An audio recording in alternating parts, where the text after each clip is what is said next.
बिस्मिल्लाहिर्रहमानिर्रहीम। रिकॉर्डिंग में next recording जो है रिवीजन सीरीज़ के हवाले से डेटा स्ट्रक्चर के कोर्स की क्यूज़ हम इंशाल्लाह आज कवर करेंगे। क्यू डेटा स्ट्रक्चर हमारे पास और उसकी मुख्तलिफ एडीटी इम्प्लीमेंटेशन जो है कुछ इस रिकॉर्डिंग में कुछ नेक्स्ट रिकॉर्डिंग में इंशाल्लाह मैं आपको प्रोवाइड करूँगा। Queue is also a linear data structure ji.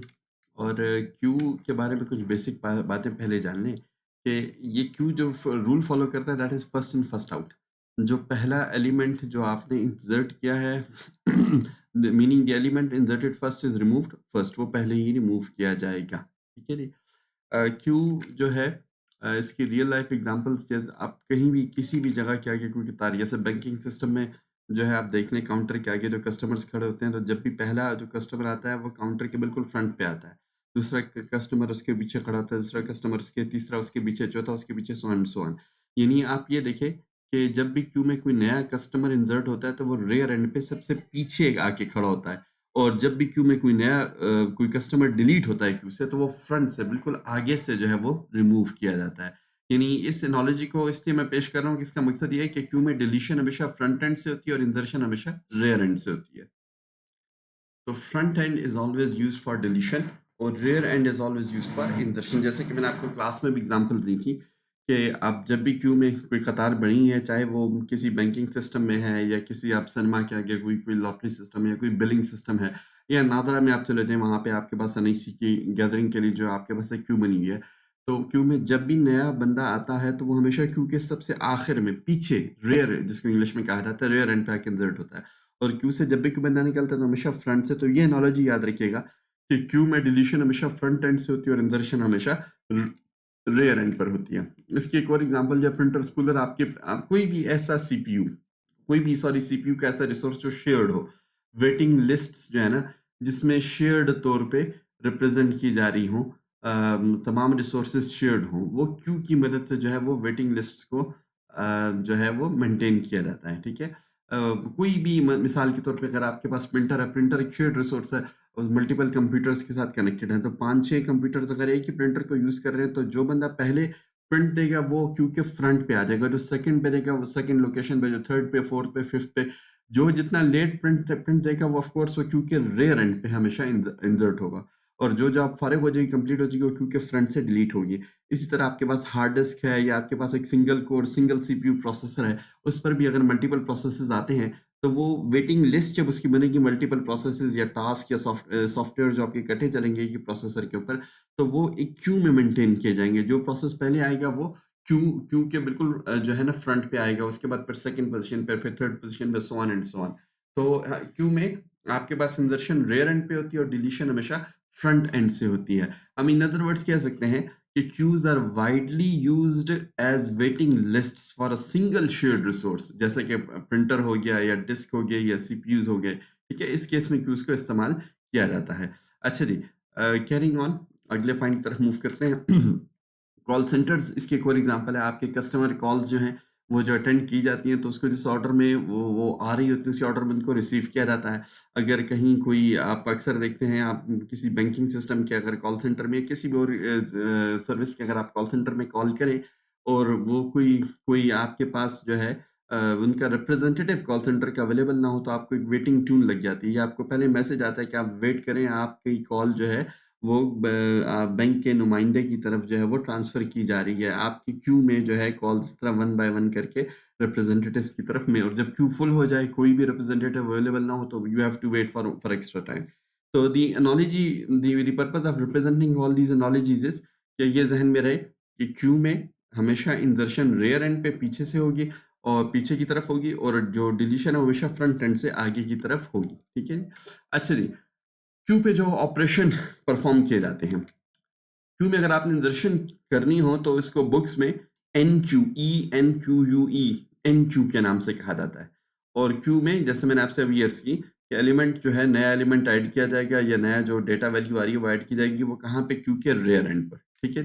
D Q का वर्ड जब यूज किया जाए, DEQUEUE, this is use for deletion, removes an element from the front of the Q. ठीक है, आपका फ्रंट एंड जो है वहां से ये एलिमेंट को रिमूव करेगा। एन क्यू और डी क्यू, एक डबल एंडेड क्यू होता है, आपने उसको इससे कंफ्यूज नहीं करना, वो जब आएगा तो फिर हम उससे बात करेंगे। फिलहाल आप यही समझें कि डी क्यू का मतलब यहाँ पर क्या होगा, वो डिलीशन होगा, और एन क्यू जो है उसका मतलब इंदर्शन होगा।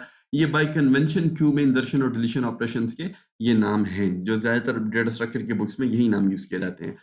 फ्रंट आमतौर पे इसी तरह एक मेथड होता है जिसको पीक भी कहा जाता है, कि अगर आप जो है क्यू के फ्रंट पे कौन सा एलिमेंट पड़ा है वो आप देखना चाहें विदाउट रिमूविंग इट, फ्रंट्स पे जब आपको रिमूव किए बगैर आप सिर्फ उस एलिमेंट को डिस्प्ले करना चाहते हैं, तो फ्रंट या पीक के नाम का फंक्शन जो आमतौर पे यूज किया जाता है। ठीक है, एक क्यू का ऑपरेशन होगा इज एम्प्टी, जो चेक करेगा क्यू ऑफ कोर्स एम्प्टी है या नहीं, और दूसरा जो है आपके पास वो चेक करेगा इज फुल, कि आपका क्यू फुल है यानी इसमें स्पेस अवेलेबल है या नहीं। ऑफ कोर्स वो आपके जो static fix size data structures होते हैं जैसे कि अरे बेस्ड डेटा स्ट्रक्चर है, उस केस में इस फुल का फंक्शन यूज किया जाता है। लेकिन अगर आपने क्यू को किसी डायनामिक स्ट्रक्चर जैसे कि लिंक लिस्ट की मदद से इंप्लीमेंट कर रहे हैं, तो फिर इस फुल को आपको चेक करने की जरूरत नहीं है। ओके जी, क्यूज आपके पास लीनियर क्यूज हैं, आमतौर पर अरेज या लिंक लिस्ट की शक्ल में इसको इंप्लीमेंट किया जाता है। स्पेस इनएफिशिएंसी से ये सफर करता है, स्पेस को प्रॉपर्ली यूटिलाइज नहीं करता, उसकी एग्जांपल हम आगे देख लेंगे इंशाल्लाह। सर्कुलर क्यूज हैं जो कि स्पेस को ऑप्टिमाइज करते हैं, लीनियर क्यू के ड्रॉबैक को रिमूव करते हैं। आपके पास डबल एंडेड क्यू है, डी ई क्यू यू ई, इसको डेक प्रोनाउंस किया जाता है। ठीक है, डी क्यू जब कहा जाए तो डी क्यू का मतलब होता है कि आप डिलीशन का ऑपरेशन परफॉर्म कर रहे हैं, और उसके आखिर में देखें डी ई क्यू यू ई आखिर में एक और, ये दो लेटर्स एक्स्ट्रा आए हुए थे। जब simply D E Q U E लिखा जाए तो this means you are talking about a double ended queue, और उसको डेक प्रोनाउंस किया जाता है। आप डेक में या डबल एंडेड क्यू में इसके नाम से जाहिर आ रहा है कि आप इंसर्शन और डिलीशन दोनों एंड्स पे, फ्रंट और रेयर एंड्स पे, दोनों जगहों पे एट द सेम टाइम कर सकते हैं। फिर आपके पास चौथे टाइप्स ऑफ क्यूज हैं, they are priority queues. Elements जो हैं वो डी क्यू किए जाते हैं based on priority rather than FIFO. Priority queue हुआ है जिसमें आपके पास फीफो का जो प्रिंसिपल है फॉलो नहीं किया जाता, फर्स्ट इन फर्स्ट आउट का, जो यानी जो आपके पास जो है पहले आया है वो पहले रिमूव किया जाएगा क्यू से। प्रायोरिटी क्यू में एलिमेंट्स रिमूव किए जाते हैं प्रायोरिटी की बेस पर। अब आपके पास कुछ क्यूज ऐसे इम्प्लीमेंट किए जाते हैं जिसमें हर डेटा एलिमेंट के साथ साथ उसका प्रायोरिटी भी स्टोर की जाती है। कुछ असेंडिंग प्रायोरिटी क्यूज होते हैं और कुछ डिसेंडिंग प्रायोरिटी क्यूज होते हैं, यानी आपको नाम से पता चल गया कि जितना नंबर बड़ा होगा उतनी उस एलिमेंट की प्रायोरिटी ज्यादा होगी, जिस एलिमेंट की प्रायोरिटी ज्यादा होगी उसको पहले जो है रिमूव या डीक्यू या डिलीट किया जाएगा, और जितना नंबर छोटा होगा उतनी ही उसकी प्रायोरिटी छोटी होगी अगर वो असेंडिंग है, और डिसेंडिंग में इसका वाइस वर्सा, इसका ऑपोजिट होता है। अच्छा जी, let's start with the implementation of linear queue. ठीक है, हम एरेस की मदद से करेंगे ये। मैं आपको पहले एडिटी जनरल बता दूं। अब देख रहे हैं मैंने, आप कोई भी साइज ले सकते हैं। मैंने सबसे पहले एक साइज नाम का लाइन 1 में कांस्टेंट डिक्लेयर किया है, उसका साइज हमने 5 रखा है। सी प्लस में ऑफ कोर्स फ्रॉम 0 to 4 ये आपके पास साइज बन जाएगा, और इस साइज का हम अपना क्यू जो है वो मेंटेन करेंगे using an array data structure. Class हमने बनाई है क्यू, उसके अंदर आप देखें 3 डेटा मेंबर्स हैं प्राइवेट। आइटम्स के नाम का एरे है जिसमें एक्चुअली जो मेरा एक्चुअल क्यू होगा जिसमें मेरे तमाम एलिमेंट स्टोर होंगे, उसका साइज इस केस में 5 है। आपने जब भी साइज चेंज करना हो तो आपको हार्ड कोडिंग हुई है, कांस्टेंट का साइज आपको जाके चेंज करना पड़ेगा। और 2 पॉइंटर्स जो हैं, जो एरे की पॉइंटर से मेरी मुराद वो सी प्लस प्लस सारे पॉइंटर्स हैं जिनसे एड्रेसेस को पॉइंट कर रहे हैं। ये वाले पॉइंटर्स जो हैं ये क्यू के, यानी इस हमारे इस केस में आइटम्स एरे की फ्रंट और रेयर लोकेशन को पॉइंट करेंगे। ठीक है, फ्रंट ऑफ कोर्स आपके क्यू का फ्रंट एलिमेंट को पॉइंट कर रहा होगा, और रेयर जो है वो लास्ट एलिमेंट को पॉइंट कर रहा होगा। अच्छा जी, जब कभी आप इस क्लास का ऑब्जेक्ट बनाएंगे सबसे पहले कंस्ट्रक्टर आपका कॉल होगा क्यू ऑफ कोर्स, और वो फ्रंट और रेयर दोनों को -1 से इनिशियलाइज करेगा क्योंकि आपका क्यू एम्प्टी है। हम अपना एरे जो है आपको पता है सी प्लस प्लस में 0 से स्टार्ट होते हैं, तो इस वजह से हमने फ्रंट को भी -1 से स्टार्ट किया और रेयर को भी -1 से हमने इनिशियलाइज किया है, स्टार्ट किया है, ताकि -1 जो है this will be an indication कि आपका क्यू क्या है वो एम्प्टी है। उसके बाद एक सिंपल सा फंक्शन है जो ये चेक करेगा कि आपका क्यू एम्प्टी है या नहीं। इस एम्प्टी इसका नाम आप देख रहे हैं, लाइन 11 में ये रिटर्न कर रहा है बूल, और ये रिटर्न कर रहा है इस कंडीशन का रिजल्ट। लाइन 12 पे जो कंडीशन लिखी है फ्रंट इक्वल्स टू -1, अगर फ्रंट की वैल्यू -1 है तो ये ट्रू रिटर्न करेगा, -1 के अलावा कोई भी वैल्यू है तो फॉल्स रिटर्न करेगा, it means Q is not empty. अगर -1 है तो क्यू इज एम्प्टी। शुरू में ऑफ कोर्स आपका क्यू एम्प्टी है क्योंकि जब आपका पहला ऑब्जेक्ट बनेगा तो फ्रंट की वैल्यू -1 और रेयर की वैल्यू -1 से इनिशियलाइज हो जाएगी क्योंकि कंस्ट्रक्टर में आपको वो नजर आ रहा है। फॉलोड बाय इसी तरह इज फुल का एक मेथड हमने बनाया है जो कि रिटर्न करेगा इस कंडीशन का रिजल्ट। लाइन 16 पे कंडीशन लिखी है, अगर रेयर एंड जो है वो साइज -1 के इक्वल हो, हमारे केस में जो है वो 5 -1 4, अगर रेयर बढ़ते बढ़ते 4 तक पहुंच गया तो ये कंडीशन ट्रू हो जाएगी। दिस मीन ये आपका जो क्यू है वो फुल है। अगर रेयर की वैल्यू 5 - 1 यानी 4 के अलावा हमारे इस क्यू के केस में हम साइज 5 का क्यू हमने बनाया हुआ है, तो कोई भी वैल्यू हो तो उस केस में ये कंडीशन आपको फॉल्स रिटर्न करेगी, यानी क्यू फुल नहीं है, उसमें आपके पास इंसर्शन के लिए स्पेस मौजूद है। फिर एनक्यू, डीक्यू, डिस्प्ले और पीक के मेथड्स हैं जिनको वन बाय वन आगे चल के हम डिटेल से देखेंगे। अच्छा जी, एनक्यू को देख लें। वॉइड एनक्यू आप देख रहे हैं, रिटर्न टाइप इसकी वॉइड है। ये एक वैल्यू ले रहा है जो हम यूजर से लेकर इसको पास कर सकते हैं या खुद इसको पास कर सकते हैं कि ये वैल्यू लो और क्यू में इंसर्ट करो। अब आप देखिए, जब आप क्यू में इंसर्ट करेंगे तो इफ के अंदर सबसे पहले आप ये चेक करेंगे कि क्यू फुल है या नहीं। तो इसके लिए आप कॉल करेंगे इज फुल का मेथड, यानी क्योंकि हम लीनियर क्यू को यूजिंग एन अरे इंप्लीमेंट कर रहे हैं तो हमारे पास साइज की लिमिटेशन है, हमारे पास एक फिक्स साइज अवेलेबल है। तो ये मेथड जब भी कॉल होगा तो ये मैंने आपके आसानी खातिर इस फुल का मेथड यहाँ दोबारा इसके सामने लिख दिया है। ये क्या रिटर्न कर रहा है? If rear is equal to size -1, इस कंडीशन का रिजल्ट रिटर्न कर दो। आपके अगर रेयर की वैल्यू जो है वो आपके रे के साइज -1 लास्ट इंडेक्स के बराबर है तो ये कंडीशन ट्रू हो जाएगी। आपको यूजर को मैसेज मिलेगा क्यू इज फुल और आप इस फंक्शन से रिटर्न कर देंगे, आप इंसर्शन पॉसिबल नहीं है। अगर उसके रेयर की वैल्यू साइज से छोटी है, साइज -1 से छोटी है, ठीक है, यानी आपके पास क्यू में स्पेस अवेलेबल है, तो फिर ये कंडीशन फॉल्स हो जाएगी, क्योंकि उस केस में आपको इस कंडीशन का रिजल्ट यहाँ से फॉल्स रिटर्न होगा, ये बूल जो रिटर्न हो रहा है, और आप इसे इफ से बाहर निकलेंगे और आप इसमें इंसर्शन करेंगे। अच्छा जी, इंसर्शन करते हुए ये बात आप पहले ध्यान में रखें कि इंसर्शन जो है मैंने आपसे शुरू में अर्ज की कि वो की जाती है रेयर एंड पे, ठीक है। क्यू में, कतार में, रियल लाइफ एनोलॉजी याद रखें कि कतार में जब भी बंदा आता है तो वो कतार के आखिर में रेयर एंड पर सबसे पीछे जाके खड़ा होता है। तो उसका जो रेयर पॉइंटर है क्यू में इंसर्शन करते सिर्फ वही चेंज होता है। लेकिन इन क्यू या इंसर्शन करते हुए सिर्फ एक पॉसिबिलिटी ऐसी है जिसमें फ्रंट पॉइंटर भी चेंज होगा। वो क्या है?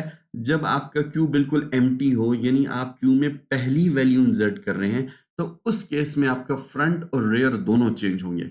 अदरवाइज आप सिर्फ और सिर्फ रेयर पॉइंटर को ही चेंज करेंगे इंसर्शन करते हुए या इन क्यू का ऑपरेशन परफॉर्म करते हुए इन अ लीनियर क्यू, ठीक है जी, सिंपल क्यू या लीनियर क्यू। तो आप जो है इंसर्शन करने से पहले आप देखें आपका क्यू एम्प्टी तो नहीं है, ये इज एम्प्टी का मेथड कॉल करेगा।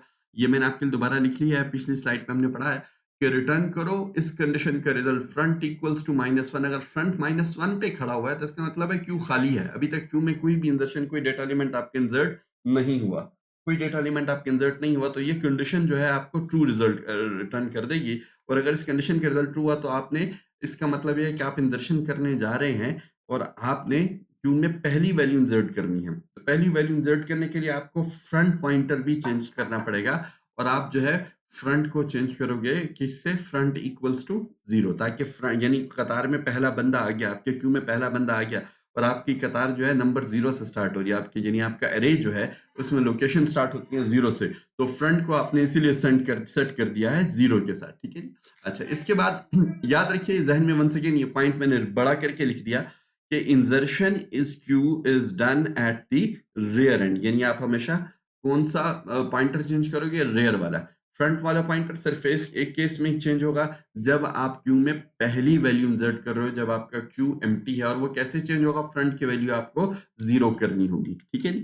अच्छा, अब उसके बाद आपने रेयर पे इंसर्शन करने के लिए ये वाली लाइन आप देखें, जब आपकी रन होगी तो आप कह रहे हो कि आइटम्स के एरे के अंदर प्लस प्लस रेयर, आपने देख रहे हो रेयर के मैंने पॉइंटर के साथ मैंने प्लस प्लस प्री इंक्रीमेंट लगाया है, यानी पहले रेयर के पॉइंटर को या रेयर के वेरिएबल को इंक्रीमेंट करो और उस लोकेशन पे जाके यूजर की दी गई वैल्यू को स्टोर कर दो। तो फर्स्ट जब आप कर रहे होंगे तो रेयर, आपको पता है शुरू में आपको बताया कि फ्रंट और रेयर दोनों -1 से स्टार्ट हो रहे थे, तो यह प्लस प्लस रेयर -1 + 1 0 हो जाएगा, तो आप आइटम ऑफ 0 पे आप जाके वैल्यू स्टोर कर दोगे। तो फर्स्ट केस में आपका फ्रंट भी 0 हो जाएगा और आपका रेयर भी 0 हो जाएगा, और आपकी पहली वैल्यू इंसर्ट हो जाएगी। इंसर्टेड वैल्यू आप यूजर को जो है ना मैसेज दे दोगे कि भाई मैंने सक्सेसफुली आपकी वैल्यू जो है वो इंसर्ट कर दी है। इसको आगे लेके फिर आप डीक्यू की तरफ मूव कर सकते हैं, लेकिन इसके आगे जाने से पहले let me quickly give you an example. देखिए फॉर एग्जांपल मैंने ये एक छोटा सा, मैं आपको यहाँ पर उस तरीके से थोड़ा सा एग्जांपल के थ्रू बता दूं ताकि आपको थोड़ा सा विजुअल इसको मिल जाए। अब आपने मेन फंक्शन में आपने ऑब्जेक्ट बनाया क्यू के नाम का, तो क्यू क्लास का कंस्ट्रक्टर कॉल होगा, वो आपने देखा था उसमें 3 मेंबर्स थे, आइटम्स के नाम का, फ्रंट के नाम का और रेयर के नाम का। आइटम्स का हमने साइज दिया था 5, तो इसमें लोकेशंस हो जाएंगी 0 1 2 3 4, ये टोटल 5 लोकेशंस हैं। फ्रंट को भी हमने इनिशियलाइज किया था -1 से, और रेयर को भी हमने इनिशियलाइज किया था -1 से। अब इसमें इंसर्शन के लिए आप जो है, आपने ये इनक्यू का मेथड कॉल करना है। तो इनक्यू के मेथड की आप देखें, अपने ज़हन में एल्गोरिदम इसका बनाते जाएं। आप पहले चेक करेंगे कि क्यू फुल है या नहीं। अगर क्यू फुल है तो आपने यूज़र को मैसेज दे देना है क्यू इज़ फुल या ओवरफ्लो, आप जोन सा वर्ड आप प्रेफर करें। जैसे हमने स्टैक्स में ओवरफ्लो का वर्ड यूज़ किया था, और आप इस फंक्शन से रिटर्न कर दें। अगर क्यू फुल नहीं है तो आपने क्यू में इंसर्शन करनी है। तो क्यू में इंसर्शन करते हैं, पहले ये देखें क्यू एम्प्टी तो नहीं है। अगर क्यू एम्प्टी है तो आप फ्रंट का पॉइंटर चेंज करेंगे, पहले फ्रंट को 0 कर देंगे, और 0 करने के बाद फिर ये लाइन आपकी items of plus plus rear equals to value, ये लाइन आपकी जो है आइटम को इंसर्ट कर देगी क्यू के अंदर। ठीक है जी, आपके पास ये लाइन जो है इस तरीके से आपकी इंसर्शन जो है वो परफॉर्म करेंगे। तो थोड़ा सा इन क्यू का ऑपरेशन देख लें। हम एन क्यू का जो है मेथड कॉल करेंगे अभी क्यू क्लास के ऊपर। ठीक है जी।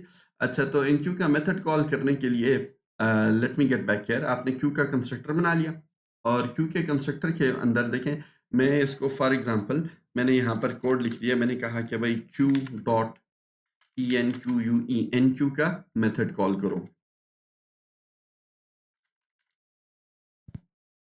और इसको फॉर एग्जांपल हमने वैल्यू पास कर दी 10 की। ठीक है, जब मैं ये करूंगा तो अभी जैसे कि मैंने आपको शो किया कि आपका सबसे पहला काम क्या है, चेक करो कि भाई क्यू फुल है। फुल तो नहीं है, आपको नजर आ रहा है। और फुल के लिए कंडीशन क्या थी? फुल के लिए कंडीशन जो है, हमने जैसे कि अभी इसके अंदर पढ़ा कि रिटर्न कर दो अगर रेयर जो है वो साइज -1 के इक्वल हो, ट्रू रिटर्न कर दो, अदरवाइज फॉल्स। तो इस केस में अगर आप देखें कि आपका जो रेयर है that is -1 and this is not equal to size -1। Size -1 यहाँ पर आपके पास 4 है, साइज आपके पास 5 था ना, तो 5 -1 आपके पास 4 के इक्वल नहीं है। ऑफ कोर्स वो -1 है, तो क्यू फुल नहीं है, उसमें आप इंसर्शन कर सकते हैं। अब इंसर्शन करते हुए अब आपने पहला काम ये चेक करना है कि क्यू एम्प्टी तो नहीं है। वो आपको नजर आ रहा है क्यू एम्प्टी है। ठीक है, और उसके लिए हमने कंडीशन ये रखी थी कि अगर फ्रंट इक्वल इक्वल्स -1, ठीक है, रिटर्न फ्रंट इक्वल इक्वल्स -1। अगर फ्रंट -1 के इक्वल है तो ये ट्रू रिटर्न करेगा। तो हम पहले फ्रंट के पॉइंटर को चेंज करेंगे। फ्रंट के पॉइंटर को -1 से हम चेंज करके 0 कर देंगे, और उसके बाद हम इंसर्शन करेंगे आइटम्स एरे के रेयर एंड पे। लेकिन हमने रेयर को पहले इंक्रीमेंट किया था। ठीक है, हमने ये कहा था कि आप जो है इस लाइन को आप देखें, आइटम्स एरे के प्लस प्लस रेयर करके उसमें इस वैल्यू को स्टोर कर दो। हमने जिस दफा वैल्यूज को पास किया यूजर को, वो 10 की वैल्यू है। तो ये 10 की वैल्यू जो है, इस प्लस प्लस रेयर की वजह से आपके पास ये 10 जो है इंक्रीमेंट हो जाएगा, सॉरी -1 इंक्रीमेंट होकर 0 हो जाएगा, और आपके पास यहाँ पर पहली वैल्यू इंसर्ट हो जाएगी which is going to be 10। ठीक है जी, ये 10 इंसर्ट करने के बाद नेक्स्ट जो है, अब आपने दोबारा लेट सपोज कोड लिखा और आपने कहा कि जी मैं एक और इंसर्शन करना चाहता हूँ, let me copy and paste it, ताकि मुझे दोबारा टाइपिंग में करनी पड़े, थोड़ा सा टाइम की बचत हो जाएगी। और इस दफ़ा लेट सपोज मैंने वैल्यूज को पास कर दी 20। तो अब वंस अगेन जब आप Q dot in Q call करेंगे तो आप अपने जहन में वो मेथड रखें। सबसे पहले चेक करो कि क्या है, आपके क्यू में स्पेस अवेलेबल है या नहीं है। और क्यू में स्पेस अवेलेबल होने के लिए कौन सा मेथड था? Is full. और वो एक कंडीशन रिटर्न कर रहा है, रेयर इक्वल्स टू साइज -1। क्या रेयर का पॉइंटर जो है वो साइज -1 के इक्वल है? वो आपको नजर आ रहा नहीं है, क्योंकि रेयर 0 है और साइज -1 आपके पास 4 बन रहा है। हमने साइज 5 दिया था ना, तो 0 इज नॉट इक्वल टू 4, ये फॉल्स रिटर्न कर रही है, इसका मतलब जगह है। फिर उसके बाद इंसर्शन करते हैं, हम देखेंगे कि आप क्यू में पहली वैल्यू तो इंसर्ट नहीं कर रहे। अगर क्यू में आप पहली वैल्यू इंसर्ट कर रहे हैं तो उसके लिए आप इज एम्प्टी का मेथड कॉल करेंगे, और वो चेक करेगा कि फ्रंट इक्वल्स टू -1 है, वो भी नहीं है। तो अगर वो भी नहीं है तो अब आपने रेयर एंड पे जाके इंसर्शन करनी है। आपने सिंपली लिखा items of plus plus rear equals to value. तो पहले रेयर, चूंकि प्री इंक्रीमेंट है, पहले रेयर इंक्रीमेंट हो जाएगा 0 + 1, आपके पास ये 1 पे चला जाएगा, और आइटम्स के रे की फर्स्ट लोकेशन पर आपके पास जो वैल्यू इंसर्ट हो जाएगी आपके पास 20। ठीक, इसी तरह अगर आपने लेट सपोज दोबारा इसके बाद इंसर्शन की और आपने इस दफा पास कर दिया 30, तो अब आपको बात समझ आ गई कि पहले चेक करो क्यू में जगह है, इज फुल, और फुल की निशानी क्या है कि रेयर की वैल्यू जो है वो साइज -1 यानी 4 के इक्वल होना चाहिए, वो नहीं है। एम्प्टी भी नहीं है, तो अब प्लस प्लस रेयर करें, पहले रेयर को इंक्रीमेंट करें। आपने रेयर को इंक्रीमेंट किया और यहाँ पे जाके आपने अपनी वैल्यू इंसर्ट कर दी 30। अब आपके जहन में इसका एल्गोरिथम या इसका कोड जो है साथ साथ बैठता जाएगा, होपफुली आपको याद होता जाएगा कि कैसे हम काम कर रहे हैं। क्यू डॉट इन क्यू, आपने एक और वैल्यू यहाँ पे इंसर्ट की, लेट्स सपोज आपने कहा कि मैं यहाँ पे इंसर्ट करना चाहता हूँ 40, और अगर आपने 40 को इंसर्ट किया तो अगेन पहले चेक करो क्यू में जगह है, इस फुल का मेथड कॉल करो और वो चेक कर रहा है rear is equal to size -1, 2 is equal to 4, ये कंडीशन फॉल्स है। तो अगर फॉल्स है तो क्यू एम्प्टी भी नहीं है, उसके बाद पहले सेकंड स्टेप ये है, और अगर एम्प्टी है, एम्प्टी होता तो फ्रंट को 0 कर देते, ठीक है। एम्प्टी नहीं है तो जो रेयर जो है उसके पॉइंटर को इंक्रीमेंट करके वहां पे जाके वैल्यू डाल दो, plus plus rear, items of plus plus rear पे जाके यूजर की दी गई वैल्यू दे दो, तो 2 + 1 अब आपका हो जाएगा 3, और 3 के केस में यहाँ पर आपके पास थर्ड लोकेशन पर जो वैल्यू इंसर्ट हो जाएगी that is going to be 40, ठीक है। इस तरह अगर अब आपने एक और जो है यहाँ पे लेट्स सपोज वैल्यू दे दी 50, आपने Q dot in Q call किया, अगेन वो स्टेप 1 इज क्यू फुल, नहीं, रेयर साइज के साइज -1 के इक्वल नहीं है। स्टेप 2, क्या क्यू एम्प्टी है, क्या कहीं मुझे फ्रंट पॉइंटर चेंज करने की जरूरत तो नहीं, वो भी नहीं है। तो बस स्टेप 3 आप एल्स में जाके सिंपली जो है रेयर को पहले इंक्रीमेंट करेंगे, रेयर प्लस प्लस रेयर पे आप queue items of plus plus rear पे जाके वैल्यू इंसर्ट कर दो, वैल्यू क्या है आपके पास 50 है, तो इस लोकेशन पे आपके पास 50 हो गया। अब अगर आप जो है क्यू डॉट इन क्यू करेंगे, और लेट सपोज आपने क्यू डॉट इन क्यू करके यहाँ पे आपने वैल्यू दे दी 60, मैं इसको कमेंट कर रहा हूँ इसलिए कि आपको समझ आ गई कि अब क्यू आपको नजर आ रहा है फुल है, क्यू में फर्दर स्पेस नहीं है, इट्स अ लीनियर क्यू जो कि एरे को यूज करके आपने इंप्लीमेंट किया है, तो 60 के इंसर्शन यहाँ पे पॉसिबल नहीं, आपको ओवरफ्लो का मैसेज आ जाएगा, या आप जो है आपका क्यू फुल है जो भी आपने कोडिंग में लिखा है, यानी इस केस में जब आपका इस फुल होगा उसके लिए कंडीशन ट्रू हो जाएगी, रेयर इक्वल्स टू साइज -1, आपका रेयर जो है उसमें भी 4 पड़ा हुआ है और साइज 5 था, 5 -1 भी आपके पास क्या बता रहा है, 4 ही बता रहा है। तो चूंकि ये दोनों वैल्यूज बराबर हैं तो इसका मतलब क्या है कि क्यू आपका फुल हो गया, तो Q इज फुल, और ये आपके पास रिटर्न वाले की वजह से आप इस मेथड से बाहर निकल जाएंगे, ठीक है। Insertion in in in in a nutshell मैं जल्दी से रिपीट कर दूं, Q में इंसर्शन हमेशा रेयर एंड पे होती है और आप रेयर को पहले इंक्रीमेंट करते हैं और उस पर जाके इंसर्शन कर देते हैं। एल्गोरिथम क्या है, आप इंसर्शन करते हैं पहले देखते हैं Q में स्पेस है, अगर Q फुल है यानी उसका रेयर जो है वो इक्वल टू साइज -1 है, तो आप रिटर्न हो जाते हैं और यूजर को ओवरफ्लो का मैसेज लिख रहे हैं या Q इज फुल का मैसेज देख रहे हैं। अगर क्यू फुल नहीं है तो स्टेप 2 ये चेक करें कि क्या क्यू एम्प्टी है, अगर क्यू एम्प्टी है तो ये वो वाहिद केस है जिसमें इंसर्शन करते हैं आपने रेयर के साथ साथ फ्रंट को भी चेंज करना हो। कैसे चेंज करना है, आपने फ्रंट की वैल्यू 0 कर देनी है, दैट्स ऑल, ठीक है जी। जब आप फ्रंट की वैल्यू 0 कर देंगे उसके बाद आप इंसर्शन करेंगे, आप कहेंगे items of plus plus rear, पहले रेयर को इंक्रीमेंट करो और आइटम की इस रेयर वाली लोकेशन पे जाकर वैल्यू को इंसर्ट कर दो, स्टोर कर दो। ये आपका बड़ा सिंपल सा एनक्यू का इंसर्शन का मेथड है for inserting values into Q. अच्छा जी, अब आगे मूव करते हैं डी क्यू, DEQUEUE, ठीक है जी।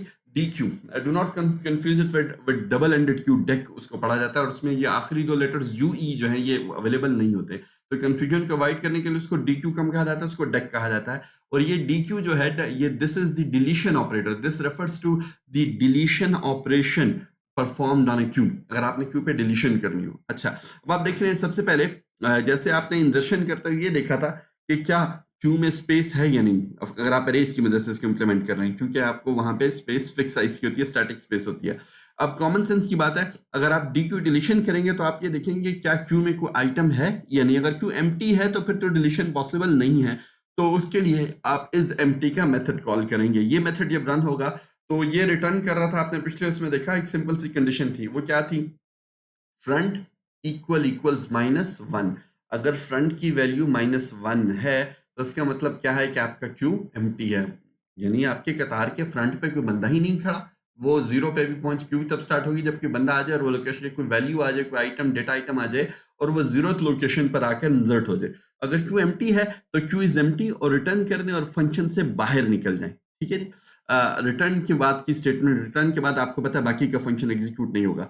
अगर इज एम्प्टी नहीं, अगर क्यू में कोई वैल्यू पड़ी हुई है तो फिर आप क्या करेंगे, फिर आप जो है ये कंडीशन आपको फॉल्स रिटर्न हो जाएगी, क्योंकि आपको क्या किस केस में ट्रू रिटर्न करता है, जब फ्रंट की वैल्यू -1 हो, फ्रंट की वैल्यू -1 के अलावा कोई भी वैल्यू हो तो ये आपको फॉल्स रिटर्न करेगा।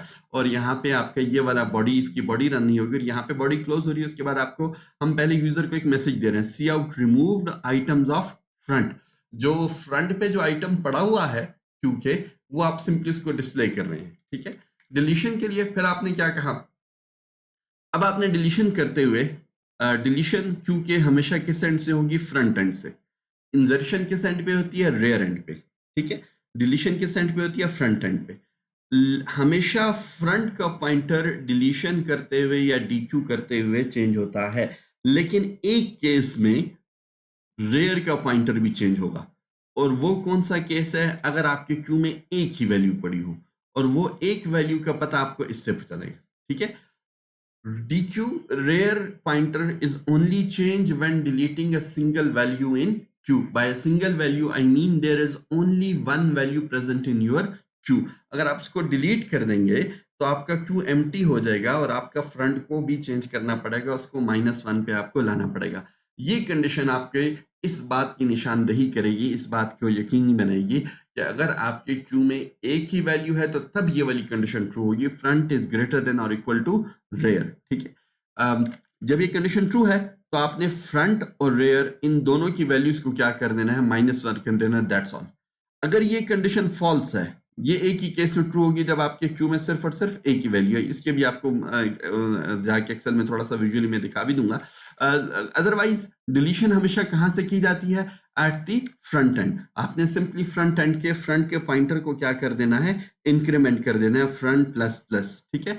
आप अपने क्यू के डेटा स्ट्रक्चर पे डेटा हमेशा फ्रंट और रेयर की मदद से एक्सेस करते हो। फ्रंट पे जाके आप क्या करते हो? डिलीट करते हो। रेयर पे जाके आप क्या करते हैं? इंजर्शन करते हैं। तो अब डी क्यू का अगर हम समराइज करें, इसकी स्टेप्स क्या होंगी? स्टेप 1, आप चेक करें क्यू एम्प्टी है। एम्प्टी के लिए कंडीशन क्या थी? आप रिटर्न करें फ्रंट इक्वल्स -1 का कंडीशन का रिजल्ट। अगर एम्प्टी है तो आप डिलीशन पॉसिबल नहीं है, एम्प्टी नहीं है तो it's just a convention. User को आपने एक मैसेज दे दिया कि भाई आइटम हमने रिमूव कर दिया। फिर उसके बाद आप ये चेक करें कि क्यू में अगर एक ही वैल्यू है और उसके लिए कंडीशन क्या है? फ्रंट इज ग्रेटर देन और इक्वल टू रेयर। अगर क्यू में एक ही वैल्यू तो एक कंडीशन ट्रू होगी, तो इस केस में आपने फ्रंट को भी चेंज करना होगा रेयर के साथ साथ, और फ्रंट और रेयर दोनों की वैल्यू -1 हो जाएगी। It means no values are not present in the queue. आपका क्यू क्या है? एम्प्टी है। अदरवाइज आप हमेशा डिलीशन करते हुए सिर्फ और सिर्फ फ्रंट के पॉइंटर को चेंज करेंगे। और फ्रंट के पॉइंटर को कैसे चेंज करेंगे? आपने फ्रंट को इंक्रीमेंट कर देना है, फ्रंट प्लस प्लस फ्रंट को आप आगे ले जाएंगे, ठीक है। अच्छा, let's see visualization of it. Let me show you an example. यहाँ पे अगर आपके पास लेट्स सपोज यही वाली सिचुएशन है, अब आपने इस क्यू के अंदर जो है, अब आपने इंजर्शन के बजाय आपने डिलीशन करनी है। तो डिलीशन करते हैं, इंजर्शन करते हैं तो ऑफ कोर्स आपने वैल्यू पास किया। डिलीशन करते तो वैल्यू पास करने की जरूरत नहीं है, क्योंकि वो डिलीशन जो है उसके लिए एक पॉइंटर होता है, वो फ्रंट पॉइंटर होता है। तो आप जो है इस दफा डी क्यू का मेथड कॉल करते हैं। जब आप कहते हैं क्यू डॉट डी क्यू, तो आपका पहला स्टेप क्या था कि ये देखो क्यू एम्प्टी नहीं है। आप देख रहे हैं क्यू एम्प्टी नहीं है, तो इस केस में हमने डिलीशन करनी है। फिर डिलीशन करते हैं आपने ये देखना है कि कहीं एक ही वैल्यू तो नहीं है क्यू में। अगर क्यू में एक ही वैल्यू हो तो उसके लिए कंडीशन हमने क्या लिखी थी? फ्रंट इज ग्रेटर देन और इक्वल टू रेयर। वो भी आप देख रहे हैं कंडीशन फॉल्स है।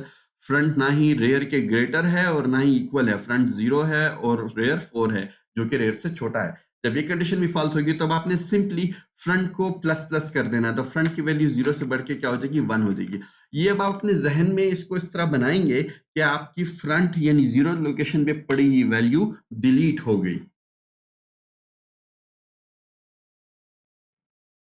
अच्छा जी, यू कैन सी दैट कि आपके फ्रंट की वैल्यू जो है वो यहाँ पर 1 होगी, ठीक है। दिस मीन्स कि आप सिंपली जहन में इसको सपोज करें कि यहाँ पे पड़ी वैल्यू डिलीट होगी। मैंने आपको क्लास में भी ये कहा था कि देखिए एक्चुअल डिलीशन जो है very very rarely occurs in the world of computer science. आपके पास जो है इवन आप जब हार्ड डिस्क पर भी कोई फाइल या डेटा डिलीट करते हैं, तो मैंने आपको कहा था सिंपली पॉइंटर्स की वैल्यूज चेंज हो जाती हैं। जो पॉइंटर्स वो उस पड़े आपके हार्ड डिस्क पे पड़े फाइल पे या सॉफ्टवेयर पे उस डायरेक्टरी को जो पॉइंट कर रहे हैं, उन पॉइंटर्स को बस फ्री वाले टेबल में डाल दिया जाता है। वो पहले ऐसे टेबल में पड़े हुए थे जो कि ऑक्युपाइड थे, यानी वो ऑक्युपाइड का सादा अल्फाज में उसको ऐसे ही कहूँगा कि आप एक ऑक्युपाइड का अलग टेबल है और फ्री का अलग टेबल है। तो वो एड्रेसेस जो ऑक्युपाइड है, जहाँ पे फाइल स्टोर है, उनको उन एड्रेसेस को ऑक्युपाइड वाले टेबल में रखा जाएगा, और जैसे ही कोई एड्रेस फ्री होता है तो उसको उठा के फ्री वाले टेबल में डाल दिया जाता है। एक सिंपल सी एनालॉजी मैं आपको प्रेजेंट करने की कोशिश कर रहा हूँ। तो डेटा जो है वो ओवरराइड किया जाता है, एक्चुअली डिलीट नहीं किया जाता, और उससे उससे उससे जो जो जो एसोसिएटेड पॉइंटर है वो अपडेट किया जाता है। तो अब देखिए, अब आपका यानी आप ये समझें कि आपके क्यू में अब जो है सिर्फ 4 वैल्यूज रहेगी। फ्रंट 1 है और उसका रेयर आपके पास 4 है। यहाँ पर मैं एक बात कहूंगा और ये मैं बार बार दोहराऊंगा ताकि आपके जहन में बात बैठ जाए। यहाँ पर अगर आप क्यू में इंजर्शन करना चाहें तो नहीं कर सकते, क्योंकि हमारा लीनियर क्यू का एडीटी ये कहता है कि आपने इंजर्शन करने से पहले क्यू को चेक करना है कि वो फुल है या नहीं, और कंडीशन उसके लिए क्या थी कि अगर रेयर जो है वो साइज -1 के इक्वल हो, आपको नजर आ रहा है रेयर जो है 4 है, साइज -1 के इक्वल है, तो आप इंजर्शन नहीं, हालांकि क्यू में स्पेस अवेलेबल हो गई, लेकिन अभी आपके लिए इसमें इंजर्शन पॉसिबल नहीं है। ये लीनियर सिंपल क्यू का ड्रॉबैक है, जिसके तरफ हमने शुरू में पहली स्लाइड में पढ़ा था कि ये इनएफिशिएंटली मेमोरी को यूटिलाइज कर रहा है, ठीक है।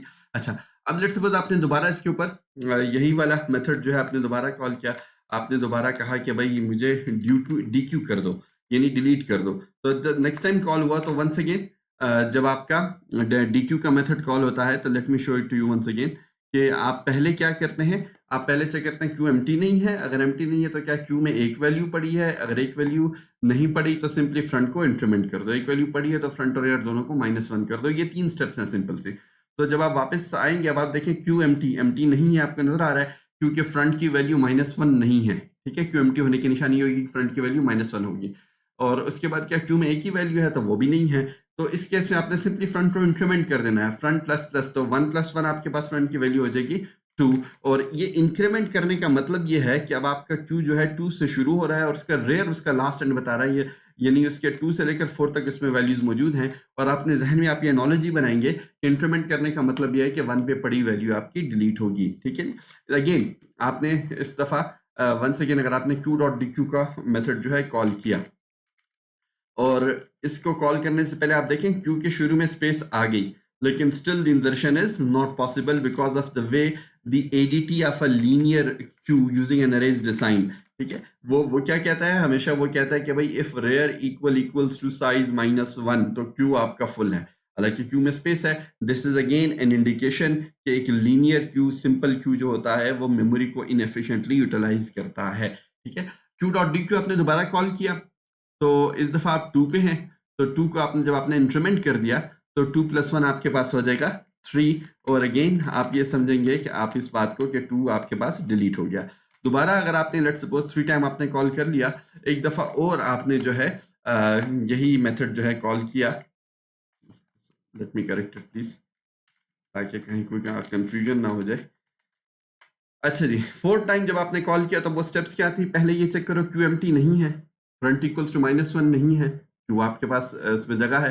दूसरी बात क्या, क्यू में जब आप डिलीशन करने चाह रहे हैं एक ही वैल्यू तो नहीं पड़ी, और उसके लिए कंडीशन क्या थी, उसके लिए कंडीशन आपके पास थी कि फ्रंट इज ग्रेटर देन और इक्वल टू रेयर, वो भी आपके पास नहीं है, अभी तक फ्रंट छोटा ही है रेयर से, वो ना इक्वल है और ना ग्रेटर है रेयर के, तो क्यू में एक से ज्यादा वैल्यूज हैं, और अगर क्यू में एक से ज्यादा वैल्यूज है तो उस केस में आपने सिंपली फ्रंट प्लस प्लस करना है, तो 3 + 1 जब आप करेंगे तो 3 + 1 will make it 4, and this front plus plus आप जहन में ये नॉलेज ही बनाएंगे कि थर्ड लोकेशन पे पड़ी वैल्यू जो है वो डिलीट हो गई, और अब आपके पास क्यू में एक वैल्यू है। आप देख रहे हैं आपके क्यू के अंदर 4 लोकेशंस खाली हैं। अगेन आप इसमें इंजर्शन नहीं कर सकते, आप इंजर्शन अगर आप इन क्यू कॉल करेंगे तो आपको ओवरफ्लो का क्यू इज फुल का मैसेज दे देगा, क्योंकि उसके अंदर उसका कोड इस तरीके से लिखा गया है कि वो कहता है कि क्यू अगर रेयर एंड की वैल्यू जो है वो साइज -1, इस केस में 5 साइज है, 5 - 1 4 के इक्वल हो गई, तो उसमें इंजर्शन पॉसिबल नहीं है। एक स्टैटिक एरे को यूज करके जब क्यू को इंप्लीमेंट करते हैं तो ये इनएफिशिएंट मेमोरी यूटिलाइजेशन का, इनएफिशिएंट मेमोरी स्पेस यूटिलाइजेशन का इसमें इशू आता है।